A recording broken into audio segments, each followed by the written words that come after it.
Hello everyone, welcome to S UPPSC. मेरा नाम वंदना सिंह है। इस वीडियो में हम यूपीपीएससी 2022 के लिए क्विज नंबर जो 2 है उसको डिस्कस करेंगे। तो बेसिकली ये 2022 का कोर्स है, तो इस नंबर पे आप व्हाट्सएप करके इसको ज्वाइन कर सकते हैं। ये कोर्स अभी एक्टिव है। जो आपका प्रीलिम्स 2021 हुआ था 24 अक्टूबर को, उससे डायरेक्ट 84 क्वेश्चन जो है हमारे कोर्स ने प्रिडिक्ट किए थे। आप इस नीचे जो पीडीएफ होगी वहाँ से इसको वेरीफाई कर सकते हैं। चलिए हम अपना क्विज स्टार्ट करते हैं। तो हमारा पहला क्वेश्चन है, choose the wrong statement regarding COP 26। तो COP 26 से रिलेटेड जो है आपको यहाँ स्टेटमेंट गिवन है, आपको बताना है इनमें से कौन सा गलत है। तो इसका जो आंसर है वो है answer B.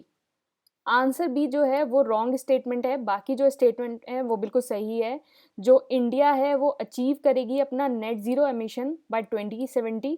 India will reduce its carbon emission by 2030 by billion tonnes. India will reduce its emission intensity per unit of GDP by less than 45%। तो ये सारे स्टेटमेंट जो है सही है। जो ऑप्शन बी है वो गलत है, क्योंकि इसमें लिखा है कि by 2030 India will ensure 40% of its renewable energy. तो यहाँ 40% नहीं होगा, ये होगा 50%। तो ये जो है 50% होगा। तो इसका आंसर जो है वो बी है। तो देखिए तो COP जो है वो बेसिकली फोर्स में आया था UNFCCC का, जो फॉर्म्ड हुआ था 1994 में। और 2021 में जो है 26th COP जो है वो हेल्ड हुई है, और ये ग्लासगो में हुई थी COP 26 जो हुई है। और इसके अंदर जो है इंडिया ने कुछ प्लेज किए कि वो जो अपना नॉन फ्यूजल फॉसिल एनर्जी है उसको 500 गीगावाट तक कर देगा बाय 2030। 50% जो है वो रिन्यूएबल से लेगा बाय 2030, एंड फिर रिड्यूस कर देगा जो अपना carbon emission by 1 billion tonne 2030 तक, और carbon intensity of the economy by less than 45%, और नेट जीरो जो कार्बन है वो अचीव करेगा 2070 तक। तो ये बहुत इंपॉर्टेंट है, ये वाला जो लास्ट पॉइंट है कि नेट जीरो कार्बन जो है 2070 तक जो है वो अचीव करेगा। ये बेसिकली जो है आपको ये सारे जो प्लेज है वो याद करने ज़रूरी है। जैसे आपने जो है INDC के जैसे याद करे थे, वैसे ही अब जो है ये इंपॉर्टेंट हो गए हैं। अब इनको जो है याद करना बहुत ज़्यादा ज़रूरी है, ये सारी प्लेज को याद करना। नेक्स्ट क्वेश्चन है, IUCN status of the Ganga dolphin is. तो जो गैंगीज डॉल्फिन है उसका IUCN स्टेटस क्या है? तो इसका आंसर है आंसर बी, इंडेंजर्ड। तो जो IUCN स्टेटस है गैंगीज डॉल्फिन का वो इंडेंजर्ड है। तो इसका आंसर हो गया आंसर बी। तो IUCN स्टेटस जो है इंडेंजर्ड है, और it is been the national aquatic animal has granted the non human personhood status by government in 2017। तो ये जो है इसका आंसर बी है। नेक्स्ट क्वेश्चन है, choose the correct one. All of us are born with 23 pairs of chromosome. To autosomal chromosome are 22 pairs. तो इसका क्या आंसर होगा? तो इसका आंसर है आंसर बी, 2 ओनली। पहला स्टेटमेंट गलत है, क्योंकि all of us are born with 23 pair of chromosome. तो इस ये मतलब मोस्टली जो है ये सही होता है, लेकिन कुछ फ्यू एक्सेप्शंस होते हैं। इसमें फ्यू एक्सेप्शंस होते हैं, जैसे आपका जैसे डाउन सिंड्रोम हो गया और ये सारे हो गया, तो उसमें जो है आपके क्रोमोसोम पेयर जो है 23 पेयर से जो है वो डिफरेंट कर जाते हैं। तो हर कोई जो है 23 पेयर ऑफ क्रोमोसोम के साथ पैदा नहीं होता है। मैक्सिमम लोग होते हैं लेकिन हर कोई नहीं होता। तो जो ऑटोसोमल क्रोमोसोम आर 22 पेयर्स, तो ये बिल्कुल सही है। जो आपके एक्स एंड वाई क्रोमोसोम होते हैं वो आपके सेक्स क्रोमोसोम होते हैं, और बाकी जो 22 पेयर्स वाले जो हैं वो आपके ऑटोसोमल क्रोमोसोम होते हैं। तो टोटल आपके जो हो गए 23 पेयर हो गए। तो इसका आंसर हो गया आंसर बी। तो इसका आंसर आंसर बी हो गया। नेक्स्ट क्वेश्चन है, biotechnology firm Novavax and its partner Serum Institute of India has received the first emergency use authorization for Novax COVID-19 vaccine in। तो इसका आंसर है आंसर डी, इंडोनेशिया। तो Indonesia के अंदर जो है COVID-19 वैक्सीन को जो है इमरजेंसी यूज के लिए जो है उसको परमिशन मिल गई है। तो इसका आंसर है answer D, Indonesia. Next question है भाषा संगम इनिशिएटिव इज डेवलप्ड बाय, तो भाषा संगम इनिशिएटिव जो किसने डेवलप किया है, इसका आंसर है आंसर डी, एनसीईआरटी। तो भाषा संगम जो इनिशिएटिव है वो आपका मिनिस्ट्री ऑफ एजुकेशन का है, अंडर एक भारत श्रेष्ठ भारत, अंडर एक भारत श्रेष्ठ भारत। और इसका काम ये है कि जो आपका जो बेसिक सेंटेंस है जो आपके एवरीडे में यूज हो रहे हैं उनको सिखाना इन 22 लैंग्वेज, 22 लैंग्वेज जो आपके 8th शेड्यूल में मेंशन है। तो 8th शेड्यूल में कितनी लैंग्वेज मेंशन है, 22। तो उसका जो काम है, इसको डेवलप किसने किया है, डेवलप बाय द एनसीईआरटी। तो इसको जो है एनसीईआरटी ने डेवलप किया है। तो इसका आंसर हो जाएगा answer D, develop by NCERT. Next question है action and solidarity the critical decade address at, तो एक्शन एंड सॉलिडेरिटी जो क्रिटिकल डेकेड है वो कहाँ एड्रेस हुआ है, तो इसका आंसर है आंसर सी, COP 26। तो ये जो है ये COP 26 में जो है एड्रेस हुआ है। तो इसका आंसर हो गया आंसर सी। नेक्स्ट क्वेश्चन है according to the composite water management index, so CWMI जो कंपोजिट वाटर मैनेजमेंट इंडेक्स है release by the think tank Niti Aayog in 2019, how many major cities were on the brink of exhausting ground water resources. तो जो composite water index है जो think tank Niti आयोग ने release किया था, तो कितनी जो सिटीज हैं वो जो अपना ग्राउंड वाटर है उसको एग्जॉस्ट कर रही हैं, तो इसका आंसर है आंसर सी, 21।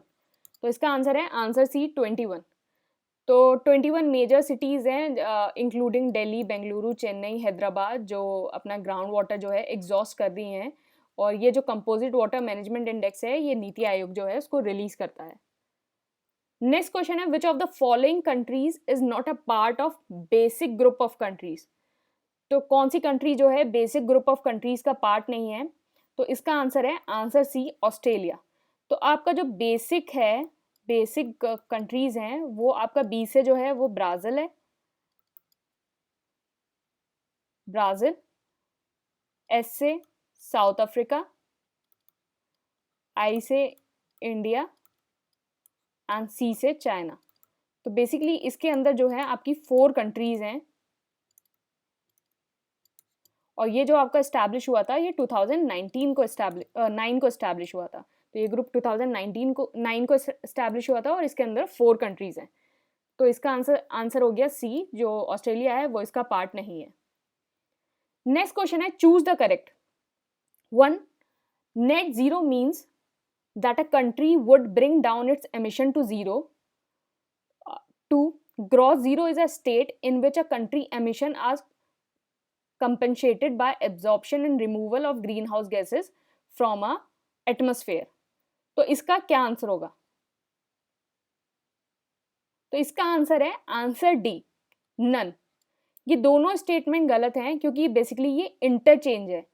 तो आपका जो ग्रॉस जीरो होता है, ग्रॉस जीरो होता है वो आपका एब्सोल्यूट जीरो होता है। ग्रॉस जीरो का मतलब होता है एब्सोल्यूट जीरो। इसका मतलब क्या हो गया कि कंट्री को जो अपना एमिशन है वो ब्रिंग डाउन करना पड़ेगा जीरो लेवल तक, तो ये आपका ग्रॉस जीरो होता है। लेकिन जो नेट जीरो होता है, नेट जीरो में क्या होता है कि जो कंट्री है अपना एमिशन वो कंपनसेट करती है bye absorption and removal of the green house gas. तो नेट जीरो में जो है वो कंपनसेट होता है bye absorption and removal of green house gas. Absorption and removal of green house gas ये तो होता है आपका नेट जीरो। क्रॉस जीरो का मतलब होता है कि आपका जो एमिशन है वो जीरो तक ब्रिंग डाउन होना है। तो इसका आंसर हो गया आंसर डी। ये दोनों स्टेटमेंट इंटरचेंज थे, ये दोनों स्टेटमेंट गलत थे। नेक्स्ट क्वेश्चन है how many state are on the main stem of the river Ganga. तो इसका आंसर है आंसर बी, 5 स्टेट। तो 5 स्टेट हैं, एक हो गया आपका उत्तराखंड, यूपी, झारखंड, बिहार और वेस्ट बंगाल। तो ये 5 स्टेट जो हैं वो हैं on the stem of the river Ganga. तो इसका आंसर हो गया आंसर बी। नेक्स्ट क्वेश्चन है, the Jal Shakti ministry have release a guide for the safe rescue and release of the Ganges river dolphin. The document prepare by turtle survival alliance and the state of. तो Jal Shakti ministry ने अभी एक guide निकाला है for the safe rescue of the Ganges river dolphin, और ये जो document है वो किसने प्रिपेयर किया है? तो ये जो डॉक्यूमेंट है वो प्रिपेयर किया है टर्टल सर्वाइवल अलायंस एंड, इसका आंसर है आंसर डी, उत्तर प्रदेश। तो उत्तर प्रदेश का जो आपका फॉरेस्ट डिपार्टमेंट है, उत्तर प्रदेश का फॉरेस्ट डिपार्टमेंट और टर्टल सर्वाइवल अलायंस, इन दोनों ने मिलके जो है ये गाइडलाइंस जो हैं वो प्रिपेयर की हैं। जल शक्ति मिनिस्ट्री ने इसको रिलीज किया था। तो इसका आंसर हो गया answer D, Uttar Pradesh. Next question है national Ganga river basin authority was set up in. तो national Ganga river basin authority कब सेटअप हुआ था? तो इसका आंसर है आंसर सी, 2009। तो national Ganga river basin authority जो है वो सेटअप हुआ आपका 2009 में as a institution of central and state government under environmental protection act 1986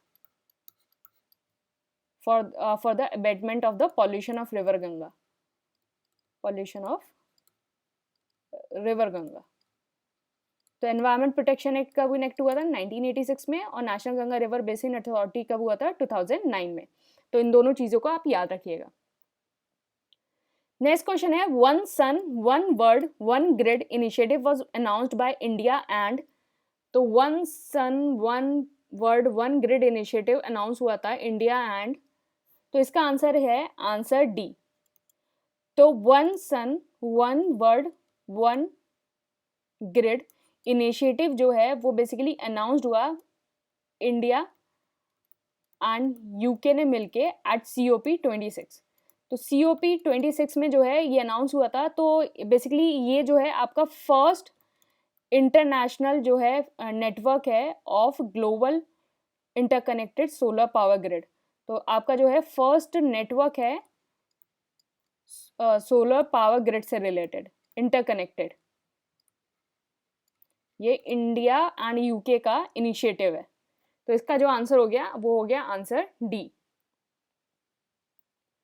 next question है, which of the following state has issued order for setting up the forest and wild life crime control bureau. कौन से state ने जो है वो order issue किया है forest and wild life crime control bureau का? तो इसका आंसर है आंसर सी, तमिलनाडु। तो तमिलनाडु स्टेट ने जो है बेसिकली ऑर्डर दिया है for setting up the forest and wild life crime control bureau, और ये बेसिकली जो है आपका जितने भी आपके ऑर्गेनाइज्ड फॉरेस्ट क्राइम होते हैं उसको डिटेक्ट और प्रिवेंट करने के काम आएगा। तो उसको डिटेक्ट एंड प्रिवेंट करने के काम आएगा। नेक्स्ट क्वेश्चन है, which of the following can not be the chairperson of the NHRC। तो इसमें क्वेश्चन का आप ध्यान रख देना, ये लिखा है कैन नॉट।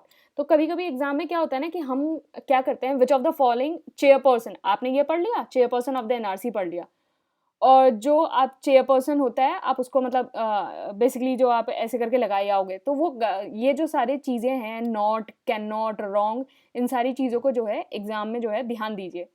तो which of the following can not be the chairperson of the NHRC।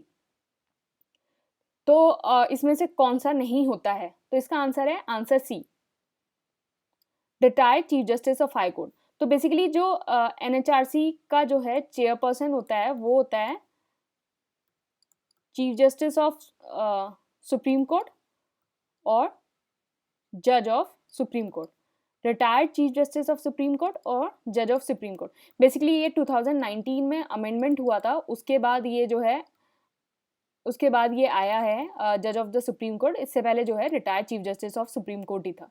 तो अब जो है ये दोनों लोग जो है NHRC के चेयरमैन हो सकते हैं, retired chief justice of high court नहीं होता है। तो ये दोनों जो है होते हैं। तो इसका आंसर हो गया आंसर सी। नेक्स्ट क्वेश्चन है, choose the correct one. Global methane pledge was the first announced by US and UE and one of the central aim of this agreement is to cut down methane emission by up to 30%. तो इसका जो answer है वो है answer सी, both. तो जो methane pledge है वो बेसिकली एग्रीमेंट है signed about 100 countries to cut emission by 30% by 2030। तो एमिशन को जो है 30% कट करना है बाय 2030 तक, और ये जो है यूएस एंड यूरोपियन यूनियन का है वो एफर्ट है। तो आप यहाँ ध्यान रखना, ग्लोबल मीथेन प्लेज जो है वो यूएस और यूरोपियन यूनियन का एफर्ट है। तो इसका आंसर हो गया answer C. The future we want adopted at, तो future we want adopted at, तो इसका आंसर है, तो इसका आंसर है आंसर डी, रियो +20। तो रियो +20 में जो है फ्यूचर वी अडॉप्टेड जो है वो इम्प्लीमेंट हुआ था। तो रियो 20 कब हुआ था? रियो +20 हुआ था आपका 2012 में, 2012 में हुआ था, +10 हुआ आपका 2002 में, एंड आपका जो रियो हुआ वो 1992 में हुआ। तो इस हिसाब से जो है आप उसको याद रख लेना। रियो भी याद रहेगा तो +10 +20 कर दोगे तो उससे डेट निकल जाएगी। तो ये जो है रियो जो +20 है वो जून 19 2012 में हुआ था, और बेसिकली ये फ्यूचर वी वांट है एक डिक्लेरेशन था on sustainable development and a green economy. तो ग्रीन इकोनॉमी और सस्टेनेबल डेवलपमेंट के ऊपर जो है ये एक एग्रीमेंट था। तो इसका आंसर हो जाएगा आंसर डी। नेक्स्ट क्वेश्चन है defence acquisition council is headed by, तो डिफेंस एक्विजिशन काउंसिल जो है जिसको हम डैक बोलते हैं वो कौन हेड करता है? तो इसका आंसर है आंसर डी, डिफेंस मिनिस्टर। तो डिफेंस मिनिस्टर जो है वो बेसिकली डिफेंस एक्विजिशन काउंसिल जो है वो हाईएस्ट डिसीजन मेकिंग बॉडी है in defence ministry for the new policy, या फिर कोई भी कैपिटल एक्विजिशन करना है आर्मी, नेवी या एयरफोर्स के लिए या इंडियन कोस्ट गार्ड के लिए। तो ये जो है हाईएस्ट डिसीजन मेकिंग बॉडी है, और मिनिस्टर ऑफ डिफेंस जो है वो इसके चेयरमैन होते हैं इस काउंसिल के। तो इसका हो गया आंसर डी। तो इसका आंसर है आंसर डी। नेक्स्ट क्वेश्चन है coalition for disaster resilient infrastructure CDRI is a international collaboration setup by, तो CDRI जो है वो किसने सेटअप किया है? तो ये है आंसर बी, इंडिया। तो CDRI जो है इंटरनेशनल कोलिशन ऑफ कंट्रीज है of the United nation agency, multilateral development bank, private sector and academic institution. इसका काम क्या है? एक डिजास्टर रेजिलिएंट इंफ्रास्ट्रक्चर प्रमोट करना, और इसको लॉन्च किया था by our prime minister Modi at 2019 UN climate action. 2019 UN climate action जो हुआ था उसमें इसको इनिशिएट किया था। आप मुझे बताएंगे ये कहाँ हुआ था? तो ये कहाँ हुआ था आप मुझे बताएंगे, UN क्लाइमेट एक्शन कहाँ हुआ था? कमेंट बॉक्स में मुझे बताएंगे। पार्टिसिपेट, अगर आप 2 वे कन्वर्सेशन रहेगा, 2 वे इंटरेक्शन रहेगा तभी पढ़ने में मज़ा आएगा। तो आप जो है जो भी क्वेश्चन मैं पूछा करूँ उसको कमेंट बॉक्स में ज़रूर बताइए करिए। तो 2019, वरना अगर मैं ही पढ़ाती रहूँगी तो फिर मतलब आप क्या ही सीखेंगे और क्या ही मतलब इंटरेक्शन होगा चीज़ों का। तो 2019 UN क्लाइमेट एक्शन जो है वो बेसिकली सेटअप बाय इंडिया। तो इसका आंसर हो गया आंसर बी। नेक्स्ट है choose the correct regarding RBI issued revise prompt corrective action. पहला, the revise prompt corrective action will be effected from January 1, 2022। Second, it is now applicable on all schedule commercial bank and payment bank. तो इसका जो answer है वो answer A है, 1 only. तो जो RBI है उसने एक रिवाइज प्रॉम्प्ट करेक्टिव एक्शन जो है इशूड किया है, और ये जो इफेक्टिव होगा 1 जनवरी 2022 से होगा, मतलब अगले महीने से ये इफेक्टिव हो जाएगा।